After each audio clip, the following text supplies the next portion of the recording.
How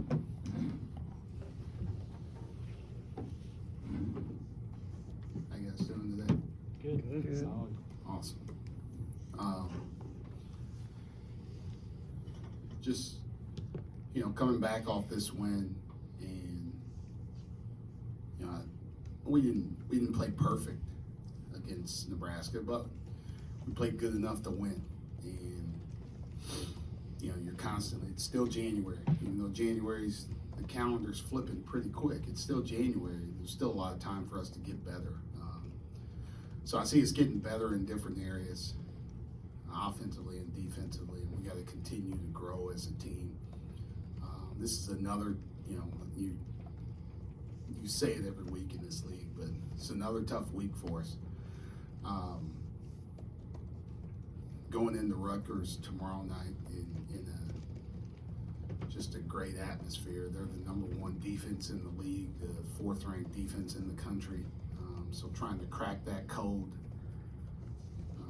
against those guys is going to be something that we're going to have to be really good.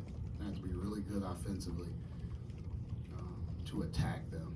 And the other thing about it is, I wasn't in the league when Rutgers first started, when they first got there. And then some of the teams that they had when, drawing a blank, the first coach before Peichel, when they weren't very good at all, Jordan, I believe.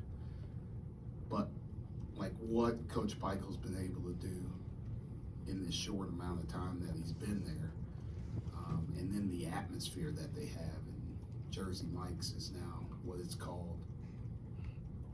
You go into that place and it just strikes fear in you as an opponent, right? You can't hear, you can't communicate. I was just watching our game. Like, we got a shot clock violation the very first play of the game, right? In a play that we draw up from the sidelines. And those guys feed off of their crowd. They feed off of that atmosphere. And that's something that, as a coach, and he knows it, right? So, and their fans know it. And they're built for each other with how they guard, how they defend, and how their fans back them. Like, atmosphere is everything. Like, we're gonna go play Purdue here in a couple weeks, and I've been to Purdue, coach there, and I understand what that atmosphere is like. Rutgers is just the same. Illinois, we've been to Michigan State and some other places. Like, atmosphere is everything for a program. Right? Like, nobody is, I talked about how their players feed off of their fans just because of how loud it is in there. Recruits see that, right? They watch games, they're at games, and now you see Rutgers has won because of their fans, and now they're going to NCAA tournament, so they're getting better and better, and everything's growing. But nobody is like, there's no kid that's looking at Rutgers and being like, man, the shape of the building is terrible, or the bathroom situation's not the best. Like, nobody cares about that. All they care about is the atmosphere when they're playing, what they're seeing, and everything else. Like, I go to football games here. I love watching college football. And, like, this is a huge boost for our football team when it's packed, when it's loud, and you can't hear anything. But none of those, like, kids that are committing here are saying, well, the renovations of Beaver Stadium are top of my mind. They don't care.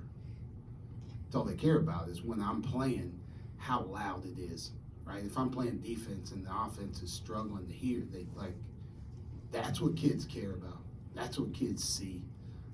So I don't know what my point is of this,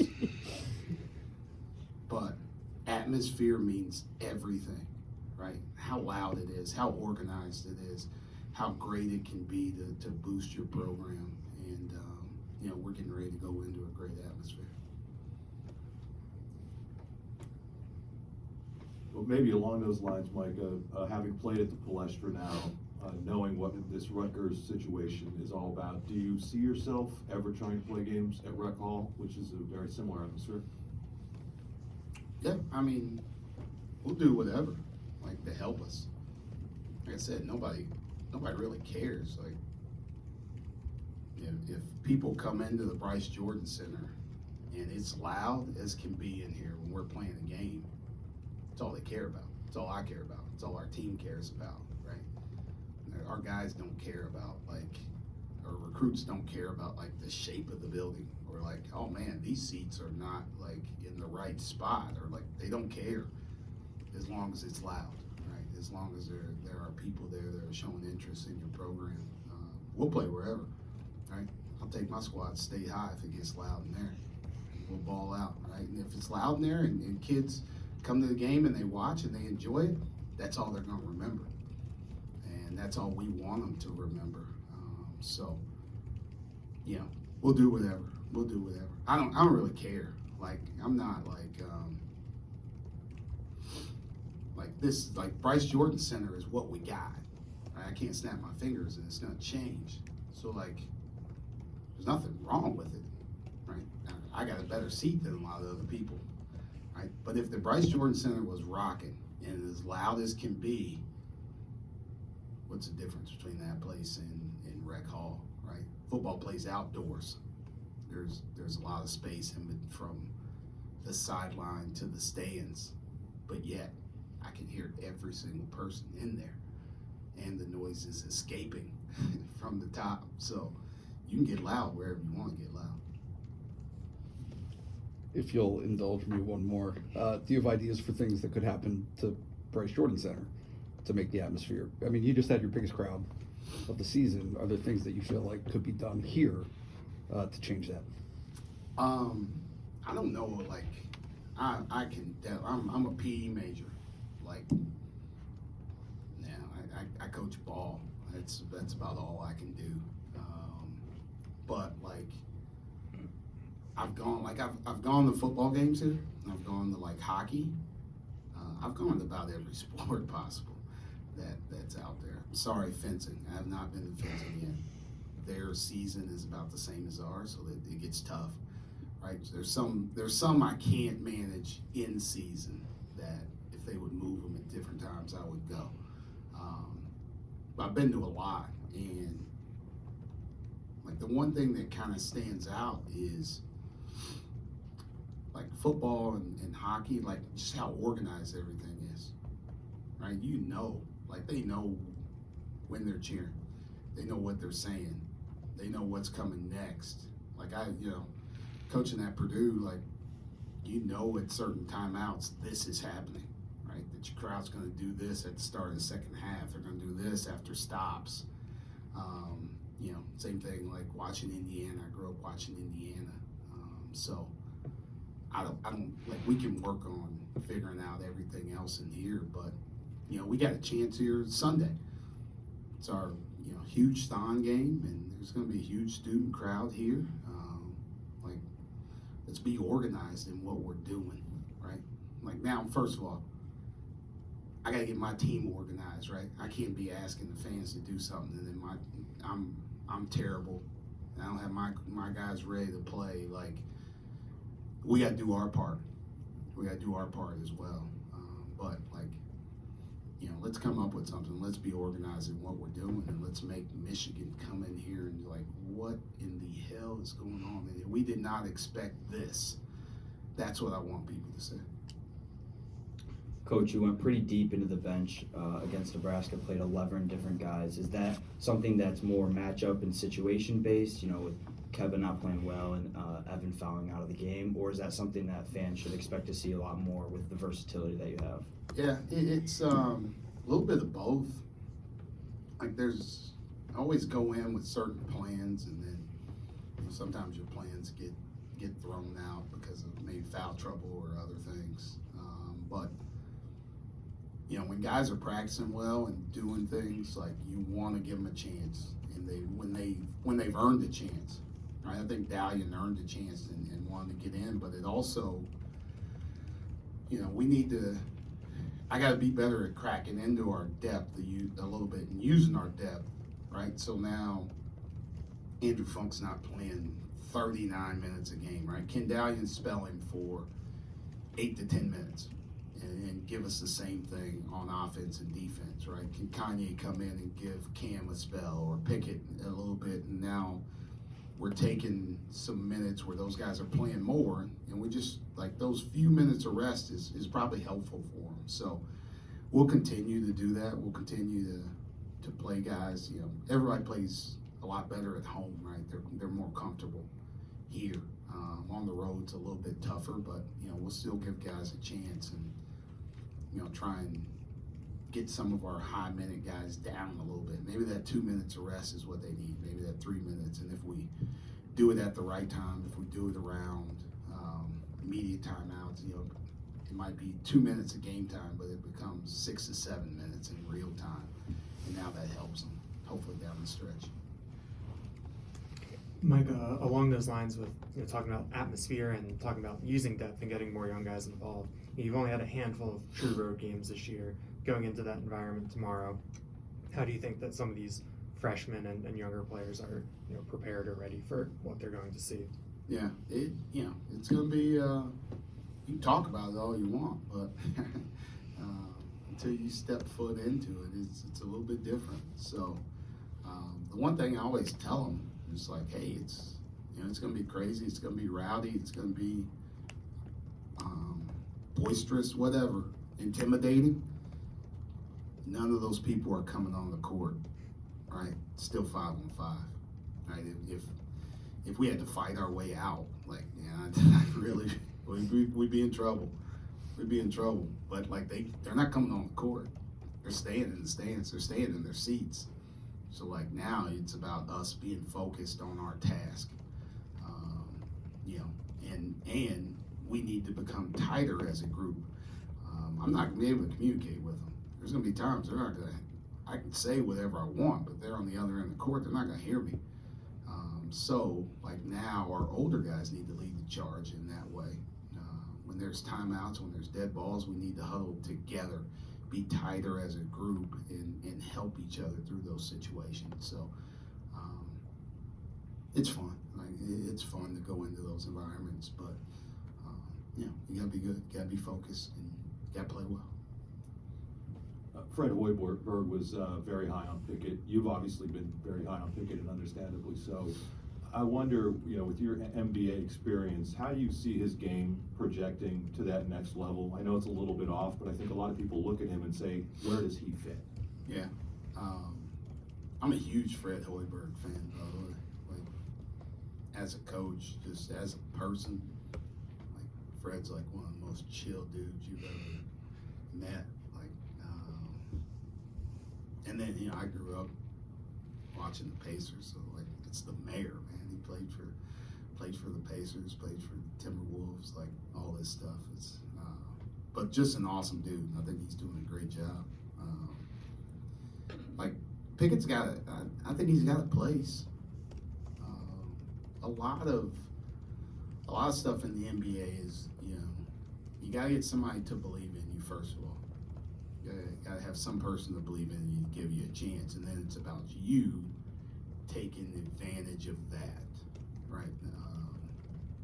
I think with his play, if he continues to play the way he's playing right now, he's starting to turn more heads. People are starting to take a little more notice. So maybe he is like getting somebody to believe in him, and that's the biggest thing. There's a lot of talented people that are not playing in the NBA. Because of myriad of different reasons. Some of those reasons you're not going to run up against with him, right? He's not a kid that's going to be. He's not going to get in trouble, right? He's going to do what he's supposed to do. He's going to, he's going to work on his game. Like that's who he is. He's a hard worker and everything else. So he's going to earn a spot. I think he can earn a spot. I think he can earn an opportunity, and then he has to take advantage of it when he gets there. Like he fits. He can pass. He can play out pick and roll. He's physical. He's got long arms. He can defend different people. So, You know, he's got to continue to shoot it the way he shot it here recently, you know, to help him. But, you know, I think he gets a chance, just like somewhere like, you know, he's totally different than Lamar Stevens, but Lamar Stevens had a reputation, a great reputation for who he was. And that, like, same thing with Pickett. Like, he's going to leave here with a great reputation as a person. And now, you know, you get to the end of the bench, those are the kind of guys you want. Acknowledging that nobody's really winning 6-7 games in a row in the Big Ten, what would it mean to string wins together for this group? I know you said before you believe in momentum and what it can do for a program. Yeah, just playing well, you know, because to do that, you have to play well. You have to be playing well to put together a string of games. And, you know, that's what we're trying to progress towards. We want to be consistent. We want to play well on offense and defense, and we want to be clicking at the right time. And, you know, it's so like, this league is so fleeting and up and down that, like, you know, a team can be, Indiana can come in here and people can leave them for dead, and then they just reel off a bunch of wins in a row, right? They're playing well, they get confidence, and the confidence now starts to build from one to the next. So I think if you can get on a streak like that, it can really help you. There's not a lot of separation right now. There is at the top, right? Purdue separating from everybody else, but from 2 through the rest is really bunched up. And now it's about who can string together a few wins in a row, and now they move away from the pack a little bit. So you got opportunities every single week, and you just have to take advantage of them. I got one more. What's the process been of unlocking the best version of Cam this season?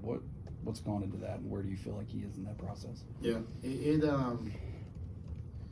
it's different just because people guard us in different ways. People do different things. I think, you know, the best version for us is, and even for our team, is when we've really moved the ball, when we've really got the ball moving from side to side.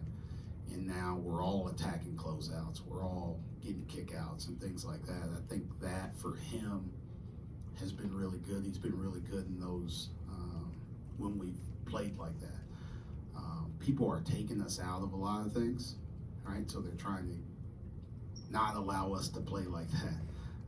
Now it's about finding ways for us to generate that in different ways. So I think trying to find different ways for Cam to be in that position to maybe get stuff kick-started for us, to get the ball moving. And it may not always result in him getting the ball back or scoring or catching, shooting, or driving, but maybe he's a starter of our offensive flow and everything else. So that's, you know, you got to tinker with different things, and we still got to find it, like what's best, how do we utilize him the best way to keep getting good things from him, and you know, try and get more of it when we can. So, you know, he's been good. He's an awesome kid. He cares about winning. He fit in, you know, so well with us here that, you know,